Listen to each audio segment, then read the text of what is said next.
जी बिल्कुल, देखिए राष्ट्रपति ट्रंप ने ईरान के साथ डील अनाउंस कर दी है। कल ट्रुथ सोशल में उन्होंने ये बात लिखी कि ईरान के साथ डील फाइनल हो चुकी है और अब हॉर्मुज स्ट्रेट खुल जाएगा, ऑयल विल फ्लो, इस तरह के शब्द उन्होंने इस्तेमाल किए। वहीं दूसरी ओर ईरान की तरफ से भी इस बात की पुष्टि की गई कि जो टेक्स्ट है मेमोरेंडम ऑफ अंडरस्टैंडिंग का यूनाइटेड स्टेट्स और ईरान के बीच, वो टेक्स्ट पर दोनों ही पक्षों की सहमति दर्ज की गई है और फ्राइडे को बताया जा रहा है जिनीवा में ये डील साइन हो सकती है। अब ये डील साइन करने अमेरिका की तरफ से कौन आएगा, तो जेडी वैंस की उम्मीद जताई जा रही है कि उपराष्ट्रपति जेडी वैंस जिनीवा आ सकते हैं इस डील को साइन करने।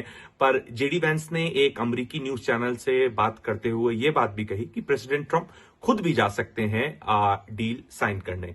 तो प्रेसिडेंट ट्रंप खुद क्यों जा सकते हैं, क्योंकि प्रेसिडेंट ट्रंप जिनीवा से महज 45 किलोमीटर दूर G7 शिखर सम्मेलन में हिस्सा ले रहे होंगे। तो ये उम्मीद जताई जा रही है कि हो सकता है G7 शिखर सम्मेलन में अपने कमिटमेंट्स पूरे करने के बाद प्रेसिडेंट ट्रंप जिनीवा के लिए रवाना हो और 19 तारीख को जो साइनिंग सेरेमनी हो उसमें हिस्सा ले। वहीं ईरान की ओर से उम्मीद जताई जा रही है कि गालिबाफ जो कि मोहम्मद गालिबाफ जो कि उनके स्पीकर हैं और विदेश मंत्री अब्बास अराक्ची, ये दो लोग डेलीगेशन को लीड करेंगे, ईरानियन डेलीगेशन को, जब जिनीवा में ये डील साइन होगी।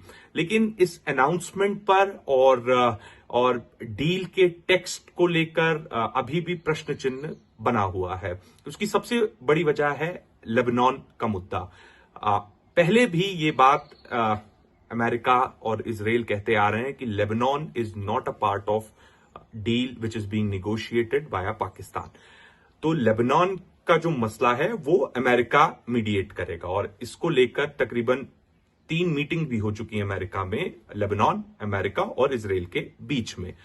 अब क्योंकि डील अनाउंस कर दी गई है, डील अनाउंस होने के बाद ईरान की तरफ से जो स्टेटमेंट आया उसमें कहा गया कि लेबनान में सेसेशन ऑफ हॉस्टिलिटीज जो है, यानी तुरंत जो युद्ध है वो रोके जाने का कमिटमेंट है अग्रीमेंट में। तो ये बात ईरान ने कही है अपने रिलीज में। पाकिस्तान ने भी इस बात का मेंशन किया है, जो पाकिस्तान के प्रधानमंत्री शहबाज शरीफ, उन्होंने भी अपने ट्वीट में इस बात का मेंशन किया है।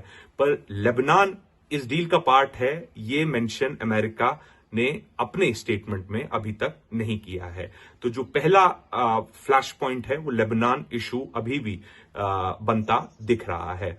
दूसरी सबसे बड़ी वजह क्यों प्रश्न चिन्ह बना हुआ है, क्योंकि जो टेक्स्ट है वो अभी तक सार्वजनिक नहीं किया गया है। बिट्स एंड पीसेस में खबरें आ रही हैं, अमेरिका कुछ कह रहा है, ईरान कुछ कह रहा है। तीसरा सबसे बड़ा न्यूक्लियर एनरिचमेंट का मुद्दा। तो जो इनरिच न्यूक्लियर है, जो कि 400 किलो के करीब बताया जाता है, अमेरिका पहले दिन से कहता आ रहा है कि वो इनरिच न्यूक्लियर हमें ईरान से निकालना है। इसको लेके कई प्रपोजल भी अमेरिका द्वारा दिए गए कि उसे एक न्यूट्रल कंट्री ले जाया जा सकता है या उसे कहीं ईरान में ही नष्ट किया जा सकता है, इस तरह की तमाम बातें कही गई।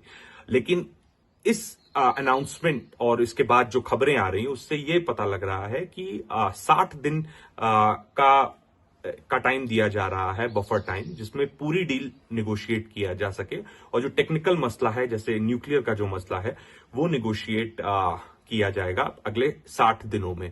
तो न्यूक्लियर का भविष्य क्या होगा, न्यूक्लियर जो इनरिच्ड न्यूक्लियर मटेरियल है ईरान के पास, उसका भविष्य क्या होगा, इसको लेके भी प्रश्न चिन्ह है। क्योंकि ईरान इस मसले पे ज्यादा नहीं बोल रहा है, अमेरिका इस मसले पर लगातार बोल रहा है। राष्ट्रपति ट्रंप लगातार इसे अपनी अचीवमेंट बता रहे हैं कि हमने ईरान को अग्री कर लिया न्यूक्लियर एनरिचमेंट निकालने के लिए और ईरान अब कभी भी न्यूक्लियर पावर नहीं बन पाएगा। तो इस तरह की बातें प्रेसिडेंट ट्रंप और उनके अधिकारियों की तरफ से लगातार निकलकर सामने आ रही हैं। और जो एक फ्लैश पॉइंट जो बना हुआ है वो D freezing of Iranian assets. जो 24 बिलियन के एसेट्स ईरान के फ्रोजन हैं, उनको डी फ्रीज किया जाएगा। लेकिन ये भी जो अनाउंसमेंट तो करते हैं, लेकिन एक प्रक्रिया के तहत किया जाएगा। यानी 60 दिन का जो बफर टाइम मिला है और नेगोशिएशन, टेक्निकल इश्यूज रिजॉल्व करने के लिए, ये उस पर निर्भर करेगा। तो स्टेज्ड मैनर में ये किया जाएगा, ऐसा अमेरिका का कहना है। फिर बात हो रही है कि हॉर्मुज स्ट्रेट खोला जाएगा, तो अमेरिका कह रहा है हम अपना नेवल ब्लॉकेड हटा लेंगे, ईरान कह रहा है हॉर्मुज स्ट्रेट खुल जाएगा। तो क्या ईरान अब अपनी जो इनिशियल पोजीशन थी कि वो टोल लगाएगा वेसल्स पे, सेस चार्ज करेगा, एनवायरमेंट सेस चार्ज करेगा, तो क्या ईरान अब उससे पलट गया है? अब ईरान पूरी तरीके से हॉर्मुज स्ट्रेट खोल देगा? अब फिर से जो इंटरनेशनल वाटर्स की तरह हॉर्मुज स्ट्रेट को देखा जाता था वैसी परिस्थिति फिर से होगी? तो ये भी देखना दिलचस्प होगा। फिलहाल फ्राइडे बताया जा रहा है, 19 जून को ये डील साइन होगी जिनीवा में। मैं इस वक्त एवियान ले बैंस में हूं, जहां पर G7 शिखर सम्मेलन का आयोजन किया जा रहा है। राष्ट्रपति ट्रंप आज यहां पर आएंगे, कल प्रधानमंत्री मोदी आएंगे, इसी के साथ साथ गल्फ के भी नेता इस शिखर सम्मेलन में शिरकत करेंगे, और कल एक वेस्ट एशिया सिचुएशन को लेकर महत्वपूर्ण बैठक भी है। वहीं दूसरी ओर फ्रांस, इटली, जर्मनी ने इस अनाउंसमेंट का स्वागत किया है, और उन्होंने ये भी कहा है कि अगर सैंक्शंस हटाने की बात है तो वो भी सैंक्शंस हटाएंगे ईरान पर। और इसी के साथ साथ फ्रांस और ब्रिटेन और भी कंट्रीब्यूट करने को तैयार हैं। एक बार सीज फायर हो गया, उसके बाद अब डील अनाउंस हो गई, तो जो भी मुमकिन प्रयास होगा हॉर्मुज खोलने के लिए, उसमें फ्रांस और ब्रिटेन और अन्य और देश साथ आके मदद कर सकते हैं। तो ये बात कल राष्ट्रपति मैक्रोन ने भी कही।